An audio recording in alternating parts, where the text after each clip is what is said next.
ഷൈനി തൻ്റെ കൂടപ്പിറപ്പുകളെ എല്ലാം ഉപേക്ഷിച്ച്, ഈ നാട്ടുകാരെ ഉപേക്ഷിച്ച്, അതുപോലെ തന്നെ സ്വന്തം ഭർത്താവിനെ ഉപേക്ഷിച്ച്, മക്കളെ ഉപേക്ഷിച്ച്, അതായത് മോനെ എഡ്വിനെ ഉപേക്ഷിച്ച് പോകാനുള്ളതിൻ്റെ കുറച്ച് കാരണങ്ങൾ ഞാൻ നിങ്ങളോട് എക്സ്പ്ലെയിൻ ചെയ്യാനായിട്ട് ആഗ്രഹിക്കുന്നു. ഇന്നത്തെ വീഡിയോ ഈ ഷൈനിക്കുണ്ടായ മാനസികമായ സംഘർഷത്തെക്കുറിച്ചും അവൾ മരണത്തിലേക്ക് വഴുതിപ്പോകാൻ എന്താ കാരണം ഉണ്ടായി എന്ന കാര്യങ്ങളെയൊക്കെ സംബന്ധിച്ചുമാണ് നമ്മൾ എക്സ്പ്ലെയിൻ ചെയ്യാനായിട്ട് ഉദ്ദേശിക്കുന്നത്. ഷൈനിയുടെ കുടുംബത്തിൽ അവൾക്കൊഴികെ മറ്റെല്ലാവർക്കും അംഗീകാരം ഉണ്ടായിരുന്നു. ഷൈനിയുടെ അനീത്തിമാർക്കും അതുപോലെ തന്നെ അനീത്തിയുടെ ഭർത്താവിനും ഷൈനിയുടെ 2 സഹോദരന്മാർക്കും എല്ലാവർക്കും കുടുംബത്തിൽ നിന്നും അംഗീകാരം ഉണ്ടായിരുന്നു. പരസ്പരം അവർ അങ്ങോട്ടും ഇങ്ങോട്ടും അംഗീകരിച്ചുകൊണ്ടാണ് ഇരുന്നത്. പക്ഷേ ഷൈനിയുടെ മക്കളെയോ ഷൈനിനെയോ ഷൈനിയുടെ കൂടപ്പിറപ്പുകൾ അംഗീകരിക്കാൻ തയ്യാറായില്ല. അപ്പൻ്റെയും അനീതി ഭർത്താവിൻ്റെയും പരിഹാസം ഷൈനി വളരെയധികം ഏറ്റുവാങ്ങേണ്ടതായിട്ട് വന്നിട്ടുണ്ട്. ഈ ഷൈനിയുടെ ഫാദർ ഷൈനിയുടെ സ്വർണ്ണാഭരണങ്ങളെ സംബന്ധിച്ച് കണക്ക് പറയാറുണ്ടായിരുന്നു. ഈ കണക്കുകളെല്ലാം തീർക്കാനായിട്ടാണ് ഷൈനി തൻ്റെ സ്വർണ്ണാഭരണങ്ങളെല്ലാം ഊരി കൃപാസന മാതാവിൻ്റെ പുസ്തകത്തിനടിയിൽ എനിക്കിനി യാതൊരു ഉത്തരവാദിത്തങ്ങളുമില്ല, ഇനി ഈ സ്വർണത്തിൻ്റെ കണക്ക് പോലും നിങ്ങൾ എന്നോട് ചോദിക്കേണ്ട എന്ന് ബോധിപ്പിക്കാനായിട്ട് അതെല്ലാം ഊരി വെച്ചിട്ട് ആ സ്ത്രീ ആ രാത്രിയിൽ ഷൈനി കുട്ടികളെയും കൂട്ടിക്കൊണ്ട് രാത്രിയിൽ റെയിൽവേ ട്രാക്കിലേക്ക് പോയത്. ഇത് വളരെ അധികം ഒരു ദുസൂചനയാണ് കൊടുക്കുന്നത്. ഈ ഷൈനിയായിട്ട് ഉണ്ടാക്കി വച്ചേക്കുന്ന ചിലവുകളായിരിക്കാം, ഈ കുട്ടികൾക്ക് വേണ്ടിയുള്ള ചിലവുകളുടെ കണക്കാണ് അവിടെ തീർത്തിട്ട് പോയത് എന്നാണ് എനിക്ക് പറയാനുള്ളത്. ഈ അമ്മയുടെ കഴുത്തിൽ നിന്നും കാതിൽ നിന്നും സ്വർണ്ണാഭരണങ്ങളെല്ലാം ഊരി വെച്ചപ്പോൾ ഈ പൊന്നുമക്കൾ ഈ അമ്മയോട് ചോദിച്ചു കാണുമായിരിക്കും, എന്തിനാ അമ്മേ, നമ്മൾ എങ്ങോട്ടാ അമ്മ ഈ യാത്ര പോകുന്നത് എന്ന് ചോദിച്ചു കാണുമായിരിക്കും.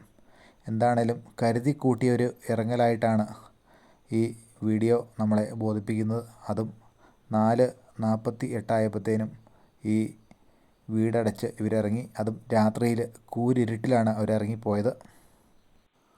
കൂടപ്പിറപ്പുകളൊന്നും തിരിഞ്ഞു നോക്കുന്നില്ല. അതുപോലെ തന്നെ സ്വന്തം അപ്പം വരെയോടെ കുറ്റപ്പെടുത്തുകയും പഴി പറയുകയൊക്കെ ചെയ്തപ്പോൾ അത് അവർക്ക് ഒരിക്കലും ഉൾക്കൊള്ളാൻ സാധിച്ചു കാണിയില്ല.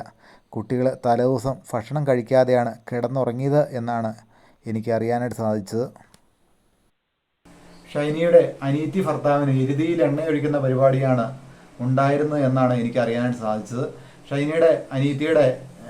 ഷൈനിയുടെ അനീതി ഭർത്താവ് ആ കുടുംബത്തിൽ ഇവരെ തമ്മിൽ തല്ലി തകർക്കാനുള്ള ശ്രമങ്ങളാണ് നടത്തിയത്.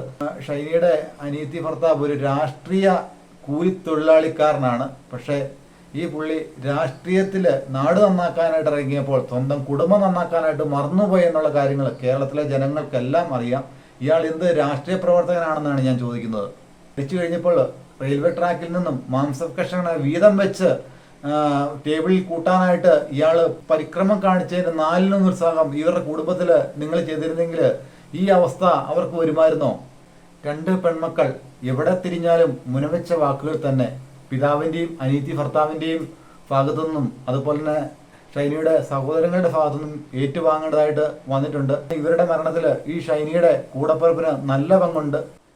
ഷൈനിയുടെ മക്കളും റെയിൽവേ ട്രാക്കിൽ കിടന്ന് ചിന്നിച്ചെതിറിയതിൻ്റെ പ്രധാന കാരണക്കാര് ഷൈനിയുടെ ഭർത്താവും അതുപോലെ തന്നെ ഷൈനിയുടെ സ്വന്തം പിതാവും അനീതി ഭർത്താവും ആണ് എന്ന് ഞാൻ വരയിട്ട് പറയട്ടെ. ഈ പാവങ്ങൾ ആ റെയിൽവേ ട്രാക്കിൽ നിന്നും ജീവൻ വെടിഞ്ഞു പോയപ്പോൾ നശിച്ചു പോയത് 2 തലമുറയുടെ ജന്മങ്ങളാണ് എന്നുള്ള കാര്യം നിങ്ങൾ മറക്കണ്ട സഹോദരീ സഹോദരന്മാരെ. ഇതിന് പൂർണ്ണ ഉത്തരവാദികൾ നിങ്ങൾ തന്നെയാണ്. എല്ലാവർക്കും ശാന്തി. മമ്മിയെ വേണ്ടാത്ത പപ്പയ്ക്ക് മക്കൾ എന്തിനാ? ഈ 16,000 രൂപ സാലറി കിട്ടിയോണ്ട് സുഖമായിട്ട് ഷൈനിയുടെയും കുട്ടികളുടെയും കാര്യങ്ങൾ നിറവേറ്റി പോകാനായിട്ട് പറ്റുമായിരുന്നു. കാരണവർ ഈ ജോലി കളയാനായിട്ടുള്ള പല രീതിയിലുള്ള ക്രീഡപ്രവൃത്തികളും ചെയ്തു എന്നാണ് എനിക്ക് പറയാനുള്ളത്.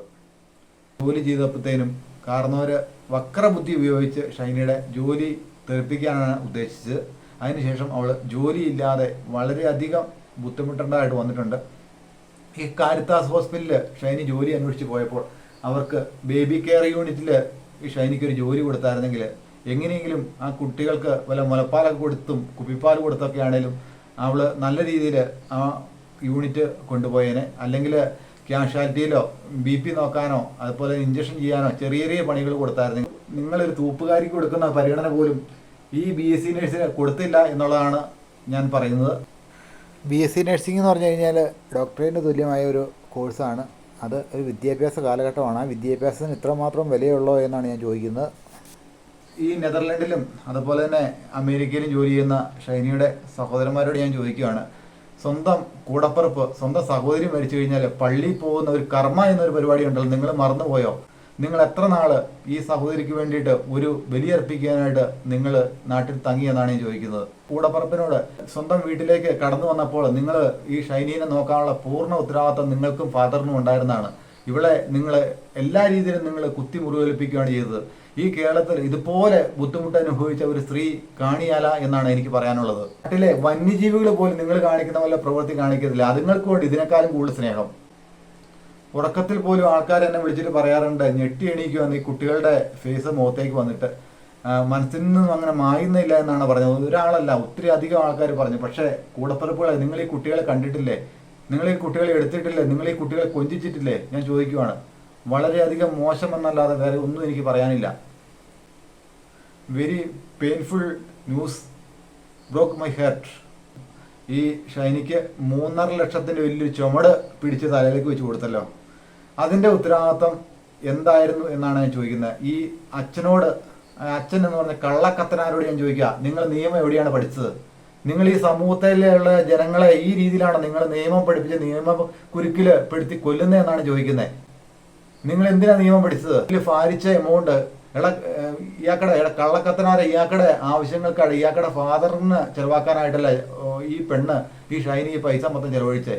എന്നിട്ട് ഒരു ഊമ്പിയ വർത്താനവും പറഞ്ഞുകൊണ്ട് ഇവരെ ഈ സ്റ്റേഷനിൽ വിളിച്ചു വരുത്തിയിട്ട് നിങ്ങൾ അവിടെ ആള് ചമഞ്ഞിട്ട് ഈ അനിയനെ കൊണ്ട് പോലും, അതായത് നോമിനെ കൊണ്ട് പോലും നിങ്ങൾ ഒന്നും മിണ്ടിക്കാതെ നിങ്ങൾ അവിടെ വലിയ ആള് ചമഞ്ഞിട്ട് നിന്നല്ലോ. വളരെ മോശമായി പോയി. അതാണ് ഇയാളൊക്കെ എനിക്ക് വെറുക്കേണ്ടതായിട്ട് വന്നിട്ടുള്ളത്. എന്നിട്ട് ഇയാൾ എന്നാ പറഞ്ഞ് ബാങ്കിൽ പൈസ അടയ്ക്കേണ്ട നിയമത്തിന്റെ വഴിയെ പോകുന്നെന്ന്. കള്ളക്കത്തനാരെ, നിങ്ങൾ ഇത്ര ദരിദ്രവാസിയാണെന്ന് അറിഞ്ഞില്ല. ഈ ഷൈനിയുടെ വീട്ടുകാര്, ഈ കുട്ടികള്, ഈ ഷൈനിയുടെ ഫാദർ ഈ കുട്ടികളെ കൊണ്ട് ബാത്റൂമിൽ കുറച്ച് വെള്ളം എടുക്കാനോ അതുപോലെ ഒന്ന് കുറച്ചു നേരം ഒന്ന് കുളിക്കാനോ ഒന്ന് ഡാൻസ് ചെയ്യാനോ TV കാണാനോ അതിനൊന്നും സമ്മതിച്ചിരുന്നില്ല. അതായത് ഈ ഷൈനിയുടെ പിള്ളേരുടെ മുമ്പിൽ വെച്ച് ഈ കാരണവർ പല പ്രാവശ്യവും വഴക്ക് പറയും, അടിക്കാനായിട്ട് ചെന്നിട്ടുണ്ട് എന്നാണ് എനിക്കറിയാനായിട്ട് സാധിച്ചത്. അതുപോലെ തന്നെ ഷൈനിയുടെ പിതാവിനോടായിട്ട് പറയുക, സ്വന്തം മോളെ കെട്ടിച്ചു വിട്ട് കഴിഞ്ഞാൽ മൊത്തം പൂർണ്ണമായിട്ട് ഒഴിവാക്കി എല്ലാം നേടി പിന്നെ അവരുടെ പാടായി എന്നുള്ള കാരണവരെ, പഴഞ്ചൻ ചിന്താഗതിയല്ലേ കാരണവരെ ഇതുപോലെയുള്ള ഈ ഒരു അവസ്ഥയിലേക്ക് ചെന്നെത്തിച്ചത്. അതുപോലെ തന്നെ ഷൈനിയുടെ ആങ്ങളമാരോടായിട്ട് പറയുക, സ്വന്തം പെങ്ങളെ വീട്ടിൽ നിന്ന് ഇറക്കി വിട്ടപ്പോൾ എല്ലാം തീർന്നു, പിന്നെ യാതൊരു ഉത്തരവാദിത്വം വഹിക്കേണ്ട എന്നൊരു ചിന്താഗതിയല്ലേ നിങ്ങൾക്കുള്ളേ. സ്വന്തം പെങ്ങള് ഈ ലോകവാസം വെടിഞ്ഞ് പോയിട്ടും പോയി, ഇനി ചിന്തിച്ചിട്ട് കാര്യമില്ല. ഒരു പ്രാർത്ഥന അർപ്പിക്കാനോ ഒരു പ്രാർത്ഥന ചൊല്ലാനോ ഒരു ബലി അർപ്പിക്കാനോ നിങ്ങൾ 2 ദിവസം ക്ഷമിച്ച് ആ കുടുംബത്തിൽ നിൽക്കാനായിട്ട് നിങ്ങൾ തയ്യാറായോ? ഷൈനിയെ വേണമെങ്കിൽ പഠിപ്പിച്ച് വേണമെങ്കിൽ കൊണ്ടുപോകാനുള്ള സാഹചര്യം നിങ്ങൾ ഒരുക്കായിരുന്നല്ലോ. നിങ്ങൾ അതിന് ശ്രമിച്ചോ? അത്രയും നാള് ഇവർക്ക് ജോലി കിട്ടുന്ന അത്രയും കാലം നിങ്ങളുടെ ശമ്പളത്തിൽ നിന്ന് ഒരു നിശ്ചിത എമൗണ്ട് ഇവർക്ക് കൊടുത്തിട്ട് ഇവരെ സംരക്ഷിക്കാനുള്ള ഉത്തരവാദിത്വം നിങ്ങൾക്ക് ഉണ്ടായിരുന്നല്ലോ. നിങ്ങൾ ചെയ്തോ? സുഹൃത്തുക്കളെ, നമ്മൾ വീഡിയോ വൈൻഡപ്പ് ചെയ്യുകയാണ്. ഈ മരണത്തിന് ഉത്തരവാദി ഈ കള്ളക്കത്തനാര് ഒരു വശത്ത് അവിടെ നിൽക്കട്ടെ. ഈ നോബി ഒന്നാം കക്ഷിയായും രണ്ടാമത് ഈ ഷൈനിയുടെ പിതാവാണ് ഇതിൻ്റെ അത് മെയിൻ ആള്. അതുപോലെ തന്നെ ഷൈനിയുടെ അനീത്തിയുടെ ഹസ്ബൻഡ് കള്ളക്കഴുതരുടെ മോന്, അവനാണ് ഇതിൻ്റെ അത് നല്ല റോളുണ്ട്. എന്താണേലും മാപ്പർഹിക്കാത്ത കുറ്റമാണ് ഇവരൊക്കെ ചെയ്തിരിക്കുന്നത്. എന്താണേലും നിയമത്തിന്റെ വഴിയെ അടുത്ത ദിവസങ്ങളിൽ ഇവരെ കൊണ്ടുവരുന്നിടം വരെ ശക്തമായ പോരാട്ടങ്ങൾ ഹാർഡ് ഫാർമർ ചാനലിന്റെ ഭാഗത്തുനിന്ന് ഉണ്ടാകും എന്ന് ഞാൻ അടിവരയിട്ട് പറയുന്നു. എല്ലാവർക്കും നല്ലൊരു ദിവസം നേരുന്നു.